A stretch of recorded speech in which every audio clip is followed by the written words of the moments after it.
தொழுகையா ஒவ்வொன்று அணுவா இன்ஷால்லா தொழுகையை திருத்துறது. இதெல்லாம் சேர்ந்து தான் தப்சீர் இருக்குல்ல. உங்களுக்கு சம்பவமும் வரும், தொழுகை மார்க்க சட்டமும் வரும். தேவையானது குர்ஆன் தான் மெயின். ஆனா தேவையான விஷயத்தை நாங்க டச் பண்ணுவோம் இன்ஷா. தேவண்டா ஒரு பெரிய ஒரு முஃப்தியை கொண்டு வந்து உங்களுக்கு தொழுகை விஷயத்தை இன்ஷா அல்லாஹ் நான் உங்களுக்கு பூர்த்தியாக செய்யறதுக்கு நான் இன்ஷா அல்லாஹ் யோசிச்சிருக்கிறேன். அல்லாஹ் உதவி செய்யணும். தொழுகை ஆகப்பில்லை. இப்படி வைக்கிறதும் கால, இப்படி வைக்கிறதும் கால, எல்லா உறுப்புகளும் கிப்லாவை நோக்கி இருக்கும். ஒரு அளவுதான் காலை விரிக்கணும். சேர்ந்து நிக்கணுங்கிறதுக்காக இப்படி வைக்கிற காலை அத்தையாத்துல இருப்பான்னு சிலவன் எங்களுக்கு பக்கத்துல இருக்கலாம். யானை பிறண்ட மாதிரி அப்படியெல்லாம் இருக்கப்படாது. மற்றவங்களுக்கு டிஸ்டர்ப் பண்ணக்கூடாது. ஒழுங்கா சேர்ந்து நிக்கணும். பக்கத்துல தொழுறவங்க நோயாளி இருப்பாங்க, வயசாளி இருப்பாங்க, கால் வருத்தம் இருப்பாங்க. காலை சேர்த்து தான் வைக்க சொல்லிருக்கு, காலில் ஏறி மிரிக்க சொல்லல. இது ஒரு சிலருக்கு நோய். நாங்க எடுக்க அவன் கொண்டுகிட்டே இருப்பான், காலை ஏறி மிரிப்பான். இதெல்லாம் பிழை. மற்றவங்களோட தொழுகையை குழப்புறது. ஆனா கட்டாயம் நாங்க என்ன செய்யணும்? இடவழி விடாம சேர்ந்து எவ்வளவு நெருங்கலுமோ நெருங்கி முறையா மற்றவங்களுக்கு டிஸ்டர்ப் இல்லாம நிக்கிறது. சொன்னாங்க ஸல்லல்லாஹு அலைஹி வஸல்லம், சஃப்ல நிக்கும் போது இடவழி இருந்தா கருப்பு ஆட்டுக்குட்டியுடைய தோற்றத்துல ஷைத்தான் வந்து நிக்கிறத நான் கண்டேன்டா. கருப்பு ஆட்டுக்குட்டி சும்மாவே வெள்ளாட்டுக்குட்டியில கருப்பு ஆட்டுக்குட்டி. அதுவும் ஆனா கருப்பெல்லாம் ஷைத்தானுங்கிற எல்லா கருப்பும் இல்ல.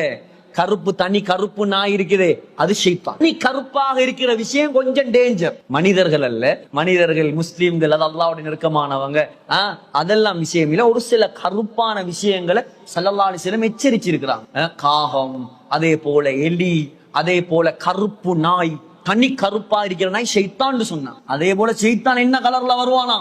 கருப்பு ஆட்டுக்குட்டியுடைய கலர்ல வந்து பக்கத்துல இருந்து தொழுகையை குழப்புவானா.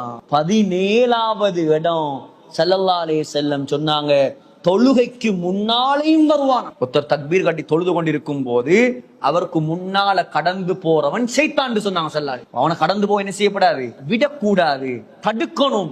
மீறியும் போனா அவனோட யுத்தம் செய்யுங்கன்றாங்க ஸல்லல்லாஹு அலைஹி வஸல்லம். ஆகப்பெரிய ஷைத்தான், மனிதன்ல உள்ள ஷைத்தான். அதனாலதான் நாங்க தொழும்போது என்ன செய்யணும்?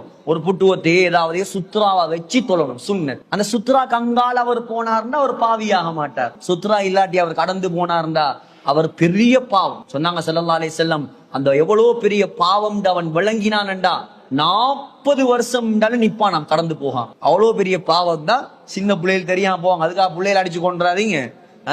அதுக்கு நாங்க தான் சொல்லி கொடுக்கணும். பெரியவங்கள் கடந்து போறத ரொம்ப கவனமா இருக்கணும். தொழுகையாளிக்கு முன்னால போய் திரப்படாது. அப்படி போறவன் ஷைத்தான்டாங்க ஸல்லல்லாஹு அலைஹி வஸல்லம். 18வது ஸல்லல்லாஹு அலைஹி வஸல்லம் சொன்னாங்க, அவன் என்னுடைய தொழுகையே குழப்ப வந்தவன். யார தொழுகை? ஸல்லல்லாஹு அலைஹி வஸல்லமையே குழப்ப வந்தவன். அப்ப எங்களை விடுவானா அவன்? சொன்னாங்க ஸல்லல்லாஹு அலைஹி வஸல்லம், ஒரு நாள் முஸ்னத் அஹ்மதுல வருது, ஒரு நாள் ஸல்லல்லாஹு